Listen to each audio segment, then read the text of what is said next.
Hey, thank you for your support. If you haven't subscribed, subscribe now.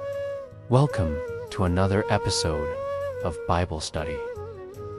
Let's dive into Genesis 37. Jacob continued to live in the land of Canaan, where his father had lived. To this is the account of Jacob and his descendants. Joseph was a 17-year-old young man. He took care of the flocks with the sons of Bilhah and Zilpah, his father's wives. Joseph told his father about the bad things his brothers were doing. 3. Israel loved Joseph more than all his sons because Joseph had been born in Israel's old age. So he made Joseph a special robe with long sleeves. For Joseph's brothers saw that their father loved him more than any of them. They hated Joseph and couldn't speak to him on friendly terms. 5. Joseph had a dream, and when he told his brothers, they hated him even more. 6. He said to them, "Please listen to the dream I had. 7. We were tying grain into bundles out in the field, and suddenly mine stood up. It remained standing while your bundles gathered around my bundle and bowed down to it." 8. Then his brothers asked him, "Are you going to be our king or rule us?" They hated him even more for his dreams and his words. 9. Then he had another dream, and he told it to his brothers. "Listen," he said, "I had another dream. I saw the sun, the moon, and the 11 stars bowing down to me." 10. When he told his father and his brothers, his father criticized him by asking, "What's this dream you had? Will your mother and I and your brothers come and bow down in front of you?" 11. So his brothers were jealous of him, but his father kept thinking about these things. 12. His brothers had gone to take care of their father's flocks at Shechem. 13. Israel then said to Joseph, "Your brothers are taking care of the flocks at Shechem. I'm going to send you to them." Joseph responded, "I'll go." Then he sent Joseph away from the Hebron valley. When Joseph came to Shechem, 15, a man found him wandering around in the open country. "What are you looking for?" the man asked. 16, Joseph replied, "I'm looking for my brothers. Please tell me where they're taking care of their flocks." I heard them say, "Let's go to Dothan." So Joseph went after his brothers and found them at Dothan. 18. They saw him from a distance. Before he reached them, they plotted to kill him. 19. They said to each other, "Look, here comes that master dreamer." 20. Let's kill him, throw him into one of the cisterns, and say that a wild animal has eaten him. Then we'll see what happens to his dreams. 21. When Reuben heard this, he tried to save Joseph from their plot. "Let's not kill him," he said. 22. "Let's not have any bloodshed.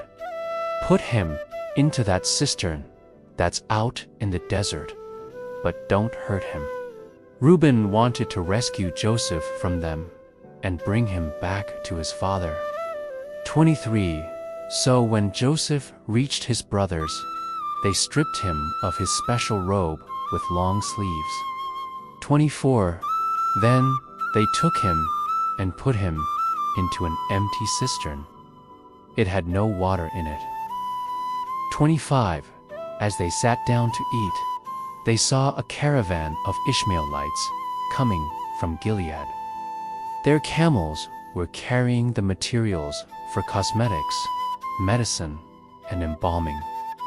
They were on their way to take them to Egypt. 26.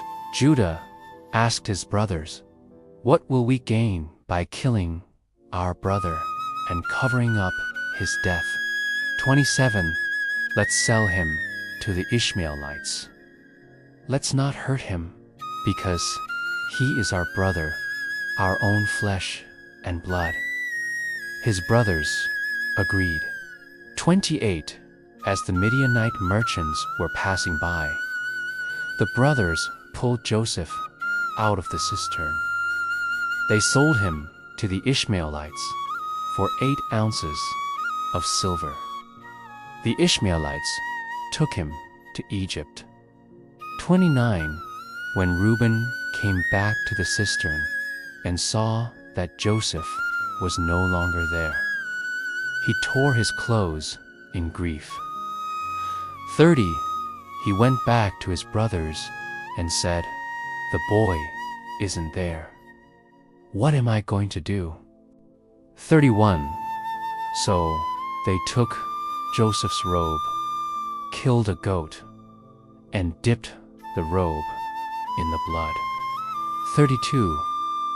Then they brought the special robe with long sleeves to their father and said, "We found this. You better examine it to see whether it's your son's robe or not." 33. He recognized it and said, "It is my son's robe." 34. Then, to show his grief, Jacob tore his clothes, put sackcloth around his waist, and mourned for his son a long time. 35.